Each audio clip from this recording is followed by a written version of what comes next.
एक राज्य के राजा की यह आदत थी कि वह अक्सर भेष बदलकर अपने राज्य में घूमा करता था, ताकि वह अपने प्रजा की असली जरूरतों के बारे में जान सके और राज्य में चल रहे गलत काम व सुरक्षा की स्थिति की जानकारी हासिल कर सके। ऐसे ही एक दिन अपने मंत्री के साथ भेष बदलकर घूमते हुए राजा अपने राज्य की अंतिम छोर तक पहुंच जाता है। वहां पहुंचकर राजा एक बहुत ही चौंका देने वाली घटना देखता है। वह देखता है कि एक इंसान सड़क के बीचों बीच लेटा हुआ है, लेकिन कोई भी उसकी मदद नहीं कर रहा। लोग उसके आसपास से निकल तो रहे हैं, लेकिन कोई उस पर ध्यान नहीं दे रहा है। यह देखकर राजा खुद ही उस पड़े हुए व्यक्ति की मदद करने जाता है। राजा जैसे ही उस व्यक्ति के पास पहुंचकर उसको उठाने की कोशिश करता है, उसे पता चलता है कि व्यक्ति तो पहले से ही मरा हुआ है। यह देखकर राजा मदद के लिए लोगों को आवाज लगाता है, लेकिन जो भी वहां से गुजरता उस मरे हुए व्यक्ति को देखकर अपना मुंह बनाता और वहां से चला जाता। इस तरह से कोई भी राजा की मदद करने के लिए नहीं रुका।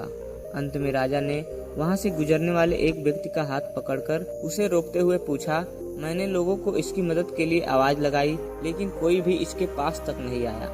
आखिर ऐसी क्या बात है कि लोग इस व्यक्ति को छूना तक नहीं चाहते। यह सुनते ही उस व्यक्ति ने मुंह बनाते हुए जवाब दिया, सब इसके कर्मों का फल है।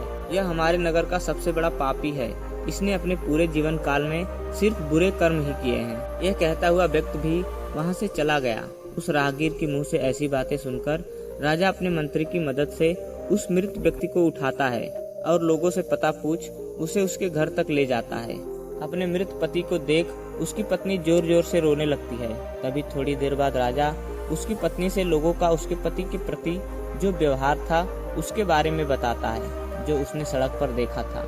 राजा की बातें सुनकर उसकी पत्नी ने अपने पति की तरफ सम्मान भरी दृष्टि से देखते हुए पूरे आत्मविश्वास के साथ कहा, मैं इस बात को अभी सिद्ध कर सकती हूँ कि मेरे पति एक बहुत ही अच्छे इंसान हैं। यह सुनकर राजा चौंक जाता है और कहता है, लेकिन लोग तो कह रहे थे कि यह एक पापी व्यक्ति है। यहाँ तक कि लोग इससे इतनी नफरत करते थे कि वह इसके मृत शरीर को छूने तक को भी तैयार नहीं है। यह सुन उसकी पत्नी ने राजा से कहा, आप सही कह रहे हैं और मुझे भी लोगों से यही उम्मीद है, क्योंकि लोगों ने तो हमेशा ही मेरे पति को गलत जगह पर जाते हुए देखा है। लेकिन सच्चाई तो यह है कि मेरे पति रोज शराब की दुकान पर जाते और वहां से शराब की कुछ बोतलें खरीद लाते और फिर उस पूरी शराब को नाली में फेंक देते थे। यह कहते हुए कि मुझे उम्मीद है कि इससे लोग बुरे कर्म करने से बच जाएंगे जो इस शराब को पीने वाले थे।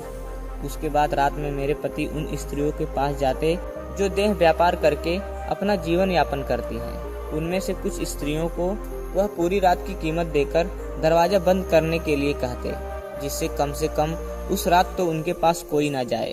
उसके बाद वह घर वापस आते और भगवान का धन्यवाद अदा करते कि उनकी कृपा से आज वह कुछ औरतों पर हो रहे अत्याचार को कम कर सके और कुछ जवान लड़कों को गलत कर्म करने से रोक सके। तो लोग अक्सर मेरे पति को ऐसी जगह पर जाते हुए देखते थे और समझते थे कि मेरे पति शराबी या खराब नियत के हैं। मैं अक्सर अपने पति से कहती थी, याद रहे जब तुम मरोगे तो कोई तुम्हें छुएगा नहीं और तुम्हारी अर्थी को भी कोई कंधा देने वाला नहीं होगा।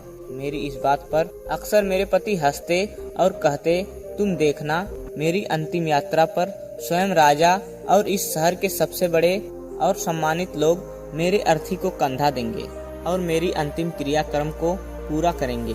उसकी पत्नी के मुंह से ऐसी बातें सुनकर राजा की आंखों से आंसू आ गए और उसने कहा, मैं इस राज्य का राजा हूँ और कल सुबह मैं और मेरे मंत्री इसकी आखिरी यात्रा पर इसकी अर्थी को कंधा देंगे और इसका अंतिम संस्कार करेंगे। हम भी अक्सर ही सोचते हैं कि लोग क्या कहेंगे और अपनी इस सोच की वजह से हम कभी भी वह नहीं कर पाते जो हम करना चाहते हैं, जिसे करने में सच में हमें खुशी मिलती है।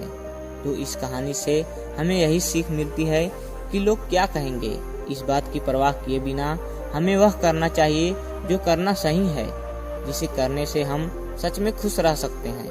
क्योंकि जब हमारे अच्छे कर्मों को कोई नहीं देख रहा होता है तो सिर्फ भगवान देख रहा होता है।